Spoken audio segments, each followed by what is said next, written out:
আমার তো মনে হচ্ছে এটা আল্লাহ সুবহানাহু ওয়া তাআলার আলহামদুলিল্লাহ। এটা মানুষ জাতির জন্য একটা রহমত। আল্লাহ তাআলার বিধান প্রয়োগ করার জন্য আমরা এখন থেকে সুযোগ পাচ্ছি। পরের প্রশ্ন, এই প্রশ্নটাও যথেষ্ট গুরুত্বপূর্ণ। যখন আমরা রোজা রাখি, এটার মানে কি আমরা শুধু খাবার দাবার, পানীয়, সহবাস এরকম বিভিন্ন কাজ থেকে নিজেদেরকে বিরত রাখব?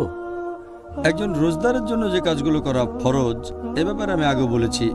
এর একটা হচ্ছে সেই সব কাজে বিরত থাকা যেগুলোতে রোজা ভেঙে যায়, যেমন খাবার, পানীয় আর সহবাস করা। তবে এগুলো ছাড়াও আরেকটা গুরুত্বপূর্ণ জিনিস হচ্ছে রোজার নিয়ত, রোজার উদ্দেশ্য। যে কোনো কাজ নিয়ত ছাড়া আখিরাতের জন্য সেটা মূল্যহীন। একটা নিয়ত থাকতেই হবে। সেজন্য নিয়ত, উদ্দেশ্য খুব গুরুত্বপূর্ণ। কারণ আমরা রোজা রাখছি আল্লাহ তাআলার সন্তুষ্টি লাভের জন্য। এটা এক ধরনের ইবাদত। যদি এই নিয়তটা না থাকে তাহলে সেটা হয়ে যাবে সাধারণ কাজ। যেমন ধরেন, কেউ হয়তো রাজনৈতিক কারণে রোজা রাখে, কেউ হয়তো রোজা রাখে প্রতিবাদ জানানোর জন্য। অনশন করেও রোজা রাখতে পারে, হাঙ্গার স্ট্রাইক, আমি খাবো না হাঙ্গার স্ট্রাইক। হয়তো কিছু দাবি আদায়ের জন্য এভাবে অনশন করছে। আবার কেউ রোজা রাখতে পারে স্বাস্থ্যগত কারণে, হয়তো ডায়েটিংয়ের জন্য। সে রোজা রাখতে পারে ওজন কমানোর জন্য, রোজা রাখতে পারে কোনো চিকিৎসার জন্য। তবে এইসব রোজায় সেরকম কোনো নিয়ত থাকে না। নিয়ত হবে আল্লাহ তাআলাকে সন্তুষ্ট করা। আর সেজন্যই ইসলামিক শরিয়া অনুযায়ী রোজার সময় শুধু বিভিন্ন কাজ থেকে বিরত থাকলেই চলবে না, শুরুতে একটা নিয়তও থাকতে হবে। আর নিয়ত ছাড়া রোজা রাখাটা অর্থহীন। এটা খুবই গুরুত্বপূর্ণ। রোজা সহ অন্যান্য আরও কাজেও নিয়ত করাটা হচ্ছে আবশ্যিক। আমাদের প্রিয় নবী মুহাম্মদ সাল্লাল্লাহু আলাইহি ওয়াসাল্লাম বলেছেন, এটা উল্লেখ আছে সহিহ মুসলিমে, খণ্ড নম্বর 2, বুক অব জাকাত, অধ্যায় নম্বর 370, হাদিস নম্বর 2198। আমাদের প্রিয় নবীজি বলেছেন যে, যখন তোমরা তোমাদের স্ত্রীর সাথে সহবাস করার নিয়ত করবে, তোমাদের নিয়ত হবে পরোপকার করার সমান। সাহাবেগণ বললেন, স্ত্রীর সাথে সহবাস করা পরোপকার কিভাবে হে আল্লাহর রাসূল? নবী বললেন, তোমরা যদি এমন কারোর সাথে সহবাস করো যে তোমার স্ত্রী নয়, যে কাজটা করা বেআইনি, সেটা তো পাপ, তাই না? তারা বললেন, ইয়া রাসূলুল্লাহ, হ্যাঁ এটা পাপ। তাহলে তুমি তোমার স্ত্রীর সাথে সহবাস করলে তো গুনাহ হবে না, আর নিয়ত করবে, সেজন্যই এটা হবে একটা ভালো কাজ। তার মানে নিয়ত খুবই গুরুত্বপূর্ণ। যখনই নিয়ত করেছেন সেজন্য সব পাবেন। আর আল্লাহ পবিত্র কোরআনে বলেছেন, সূরা বাইয়িনা, অধ্যায় নম্বর 98, আয়াত নম্বর 5, বলা হয়েছে, আল্লাহ আদেশ দিয়েছেন যে শুধুমাত্র তার ইবাদত করো, আনুগত্যে, বিশুদ্ধ চিত্তে এবং একনিষ্ঠভাবে। এখানে আরবি শব্দটা হচ্ছে লিয়াবুদু, যার অর্থ ইবাদত করা। তবে আবুদু এর অর্থ বিনম্র হওয়া। এই লিয়াবুদু সাধারণভাবে এটার অর্থ ইবাদত করা, আসলে এর অর্থ হবে বিনম্র হওয়া। এখানে আরেকটা আরবি শব্দ হচ্ছে মুখলিসুন, যার অর্থ বিশুদ্ধ চিত্তে একনিষ্ঠভাবে ইবাদত করা। আমরা শুধুমাত্র আল্লাহর ইবাদত করব তার উদ্দেশ্যে। এটাই হবে আমাদের নিয়ত, এটাই হবে আমাদের উদ্দেশ্য। আল্লাহ পবিত্র কোরআনে বলেছেন, সূরা বাকারা, অধ্যায় নম্বর 2, আয়াত নম্বর 29, যে তিনি পৃথিবীর সবকিছু তোমাদের জন্য সৃষ্টি করেছেন। আল্লাহ যখন সবকিছু আমাদের জন্য সৃষ্টি করেছেন, 10 ভাগের 1 ভাগ বা 4 ভাগের 1 ভাগ বা অর্ধেক না, সবকিছু সৃষ্টি করেছেন মানব জাতির জন্য এই পৃথিবীতে। আর সেজন্যই আমরা শুধু তার ইবাদত করব, অন্য কারো নয়। যদি আল্লাহর ইবাদতের পাশাপাশি অন্য কারো ইবাদত করি তাহলে সেটা মূল্যহীন। আমরা শুধুমাত্র আল্লাহর ইবাদত করব, অন্য কারো নয়। এটা বলা যাবে না যে 2 রাকাত নামাজ পড়বো আল্লাহর জন্য আর 2 রাকাত অন্য কারোর জন্য। বলতে পারবো না যে একটা ছাগল কোরবানি দিলাম আল্লাহর জন্য, আরেকটা অন্য রাজার জন্য। আমাদের সব ইবাদত হবে শুধুমাত্র আল্লাহ তাআলার উদ্দেশ্যে, অন্য কারো নয়। এখানে কয়েকটা হাদিসের কথা বলি। প্রথম হাদিসটা আছে সহিহ বুখারীতে, যে ওমর রাদিয়াল্লাহু আনহু তিনি বলেছেন যে আমাদের প্রিয় নবী মুহাম্মদ সাল্লাল্লাহু আলাইহি ওয়াসাল্লাম বলেছেন, ইন্নামাল আমালু বিন্নিয়াত, তোমাদের কাজের ভিত্তি হচ্ছে নিয়ত, তোমাদের কাজের বিচার করা হবে নিয়ত দিয়ে। আর যদি কেউ আল্লাহ এবং তার রাসূলের উদ্দেশ্যে হিজরত করে, সে হিজরত করেছে আল্লাহ এবং তার রাসূলের জন্য। কিন্তু যদি কেউ হিজরত করে পৃথিবীর ধন সম্পদের উদ্দেশ্যে অথবা বিয়ের উদ্দেশ্যে, সে হিজরত করেছে সম্পদ আর বিয়ের জন্য। নিয়ত খুবই গুরুত্বপূর্ণ, যে কাজটা কেন করছেন, হিজরত কেন করছেন, জিহাদ কেন করছেন। তাহলে নিয়ত খুবই গুরুত্বপূর্ণ যে কোনো ধরনের ইবাদতেই। এর মধ্যে সাওমও আছে, মানে রোজা। জাযাকাল্লাহ খায়ের। ডক্টর জাকির, এবারে নিয়ত নিয়ে আমাদের আরো প্রশ্ন এই বিষয়টাতেই আছে। কেউ যদি রোজা রেখে তাকে কি এজন্য সবসময় আগে নিয়ত করতে হবে? আর দ্বিতীয়ত, নিয়ত করার সময়টা আপনি কি এই ব্যাপারে কিছু বলবেন? নিয়তের কথা যদি বলতে হয়, এটা আগেও বলেছি যে নিয়ত করাটা ফরজ। নবী মুহাম্মদ সাল্লাল্লাহু আলাইহি ওয়াসাল্লাম বলেছেন, এটার উল্লেখ আছে সুনান আন-নিসাইতে বুক অফ ফাস্টিং, হাদিস নাম্বার 2331। আমাদের প্রিয় নবী বলেছেন, সেই লোকের রোজা কবুল হবে না যদি সে আগের রাতে কোনো নিয়ত না করে। তার মানে সবার জন্য যেটা ফরজ রোজা রাখা, এখানে বলা হয়েছে যে আগের রাতে নিয়ত করাটা হচ্ছে ফরজ। সেটা আগের রাতের যে কোনো অংশে করতে পারেন। আপনি ফজরের ওয়াক্তের ঠিক আগেও নিয়ত করতে পারেন, তাতে কোনো সমস্যা নেই। নিয়ত আপনি রাতের যে কোনো সময় করতে পারেন। একজন লোক রমজান মাসের শুরুতে নিয়ত করতে পারে, এই নিয়তটা সারা মাস বজায় থাকবে। যদি না সে রোজা ভাঙা, অসুস্থতা বা ভ্রমণের কারণে, তখন আবার নিয়ত করতে হবে। তবে মাত্র একবার নিয়ত করলেও চলে।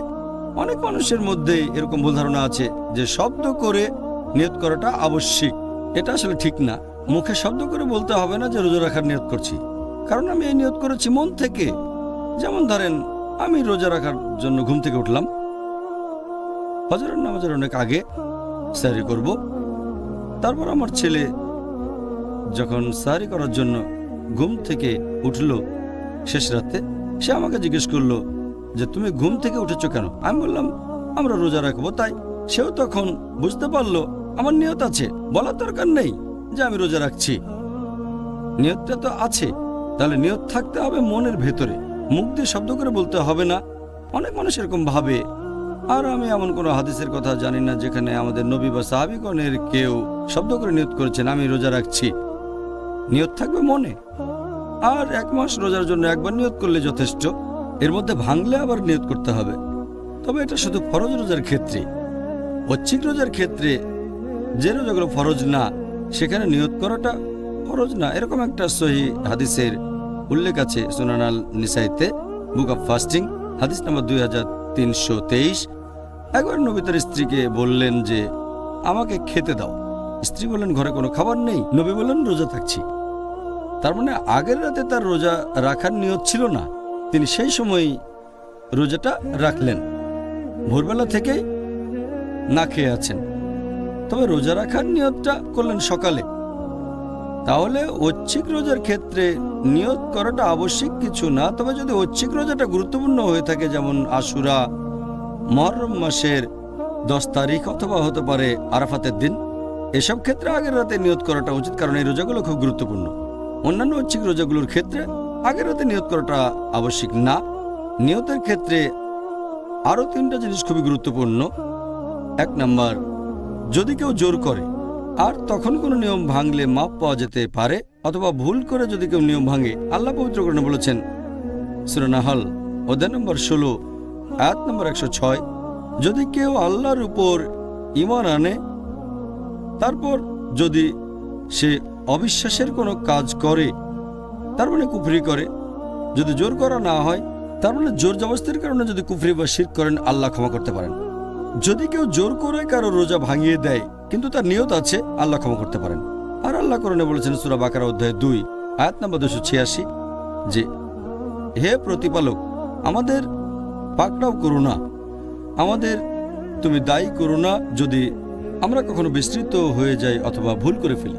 তাহলে যদি কেউ রোজার সময় ভুল করে পানি খেয়ে ফেলে, আল্লাহ ক্ষমা করতে পারেন, অথবা যদি কোনো রকম ভুল করে, আল্লাহ হয়তো ক্ষমা করবেন। এ ব্যাপারে পরে আলোচনা করব।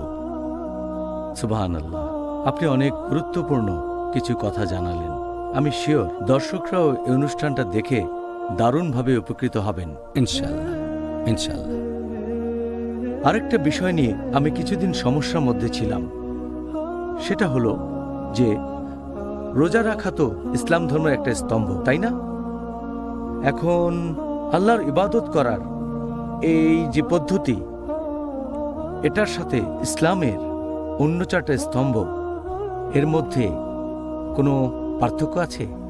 একথা আমি আগেও বলেছি যে ইসলামের 5টা স্তম্ভ, আর এর সবগুলো গুরুত্বপূর্ণ।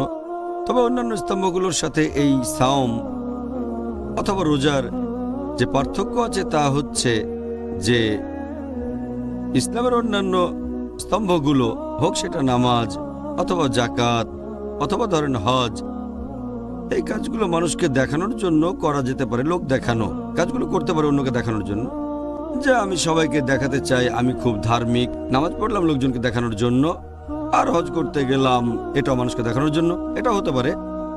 জাকাত দিলাম যাতে লোকজন মনে করে যে আমি খুব পরোপকারী। তবে এভাবে রোজা রাখাটা সম্ভব না, এটা লোকজনকে সেভাবে দেখানো যায় না। কারণ একজন মানুষ রোজা রাখতে পারে আর সবার চোখের আড়ালে খাবারও খেতে পারে, পানিও খেতে পারে। তবে যে সতী রোজা রাখে আর এই সব কাজ থেকে নিজেকে বিরত রাখে, সে এটা করে শুধু আল্লাহর জন্য, অন্য কারোর জন্য নয়। এটাই হচ্ছে রোজার সাথে ইসলামের অন্যান্য স্তম্ভের পার্থক্য। আর আমাদের নবী মুহাম্মদ সাল্লাল্লাহু আলাইহি ওয়াসাল্লাম বলেছেন, এটার উল্লেখ আছে সহিহ বুখারীতে, খণ্ড নম্বর 3, বুক অব ফাস্টিং, হাদিস নম্বর 1904।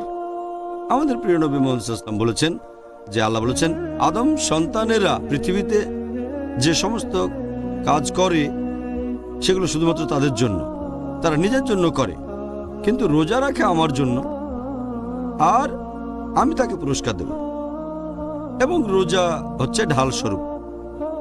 যে রোজা রাখবে সে বিভিন্ন অশ্লীল কাজ থেকে বিরত থাকবে, বিরত থাকবে মিথ্যে কথা বলা থেকে, বিরত থাকবে ঝগড়া করার থেকে। তখন যদি কেউ তার উপর রেগে যায় আর গালমন্দ করে, সে বলবে আমি রোজা আছি, আমি রোজা আছি। এরপরে হাদিসটা আরো বলছে, মুহাম্মদ সাল্লাল্লাহু আলাইহি ওয়াসাল্লাম বলেছেন যে আমি আল্লাহর নামে শপথ করে বলছি, যার হাতে রয়েছে মুহাম্মদের রূহ, যে একজন রোজা পালনকারীর মুখের গন্ধ আল্লাহ তাআলার কাছে কস্তুরীর গন্ধের চেয়েও মিষ্টি। আর যে রোজা রাখে সে 2 বার আনন্দ উপভোগ করে, একবার যখন সে রোজা ভাঙে, আরেকবার যখন প্রতিপালকের সাথে মিলিত হয়। তাহলে এই হাদিসে বেশ কয়েকটা পয়েন্ট আছে। 1 নাম্বার, রোজা রাখবেন শুধু আল্লাহ তাআলার জন্য, মানুষকে দেখানোর জন্য না। 2 নাম্বার, রোজা হলো ঢাল, একটা নিরাপত্তা।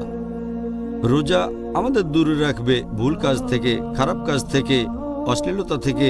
কেউ যদি রেগে যায় তাহলে তাকে এটা বলে শান্ত করবেন, আমি রোজা আছি, রোজা আছি। আর একটা হাদিস মুহাম্মদ সাল্লাল্লাহু আলাইহি ওয়াসাল্লাম বলেছেন, এটা আছে সহিহ বুখারীতে, খণ্ড নম্বর 3, হাদিস নম্বর 2038, যে শয়তান আমাদের মানুষদের শরীরের ভেতরে রক্তের মতোই ঘুরে বেড়ায়। যখন আমরা রোজা থাকি আমাদের ক্ষুধা লাগে, আর ক্ষুধা লাগলে আমাদের এনার্জি লেভেল কমে যায়। তখন খারাপ কাজ করার মনের মধ্যে ইচ্ছেটা জাগে না, তাকওয়ার লেভেল বেড়ে যায়। কারণ যখন খাবার খাই সেটা রক্তে চলে যায়। যখন সংযত থাকি তখন শয়তানের পদচিহ্ন অনুসরণের ক্ষেত্রেও সংযত হয়ে যায়। সেজন্য আমরা যখন রোজা রাখি আমাদের তাকওয়া লেভেলটা বেড়ে যায়। ডক্টর জাকির, রমজান এটা আসলে একটা অসাধারণ মাস, আর আমি নিজেও এটা ভালোভাবে উপলব্ধি করেছি যে এই পবিত্র রমজান মাসে সব মুসলিম ভাই বোনদের মধ্যে সুন্দর একটা বন্ধন তৈরি হয়। এই রমজান তার ভ্রাতৃত্ববোধ সম্পর্কে বিশেষ কিছু কি বলা হয়েছে? আমাদের প্রিয় নবী মুহাম্মদ সাল্লাল্লাহু আলাইহি ওয়াসাল্লাম বলেছেন যে মুসলিমরা হলো একটা শরীর, পৃথিবীর সব মুসলিম তারা একটা শরীর। আর আপনারা যদি ভালো করে দেখেন পৃথিবীর মুসলিমরা তারা আলাদা। আমরা বিভিন্ন গোত্রের, আমাদের মুখের ভাষা আলাদা, আমাদের গায়ের রং আলাদা, আমাদের জাতি আলাদা, তারপরে আমাদের দেশও আলাদা। মুসলিমরা এখন বিভিন্ন গোত্রের, আলাদা, তবে একটা দিকে আমরা সবাই এক, লা ইলাহা ইল্লাল্লাহ মুহাম্মাদুর রাসূলুল্লাহ, অর্থাৎ আল্লাহ তাআলা ব্যতীত অন্য কোনো উপাস্য নেই, আর নবী মুহাম্মদ সাল্লাল্লাহু আলাইহি ওয়াসাল্লাম আল্লাহর রাসূল। তাহলে এই কালেমার উপর ভিত্তি করে আমরা পৃথিবীর সব মুসলিম এক। আল্লাহ পবিত্র কোরআনে বলেছেন, সূরা হুজুরাত অধ্যায় নম্বর 49 আয়াত নম্বর 13, يا أيها الناس إنا خلقناكم من ذكر وأنثى وجعلناكم شعوبا وقبائل لتعارفوا إن أكرمكم عند الله يتقاكم إن الله عليم خبير। যার মানে, হে মানুষ জাতি, আমি তোমাদের সৃষ্টি করেছি একজোড়া পুরুষ ও নারী হতে, পরে তোমাদের বিভক্ত করেছি বিভিন্ন জাতি ও গোত্রে, যাতে তোমরা একে অন্যের সাথে পরিচিত হতে পারো, এমন না যে একে অন্যকে ঘৃণা করবে। আর আল্লাহর কাছে সেই ব্যক্তি অধিক মর্যাদা সম্পন্ন যার রয়েছে তাকওয়া। আল্লাহ সুবহানাহু ওয়া তাআলার কাছে আমাদের বিচার করার মানদণ্ড সেটা গোত্র না, বর্ণ না, জাতি না, সেটা লিঙ্গ না, ধন সম্পদ না, সেটা হলো তাকওয়া, আল্লাহ তাআলাকে মেনে চলা ধার্মিকতা।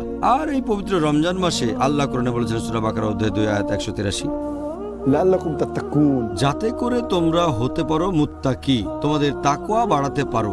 আমাদের তাকওয়া যত বাড়বে, পৃথিবীর মুসলিমরা আমরা তত বেশি একতাবদ্ধ হব।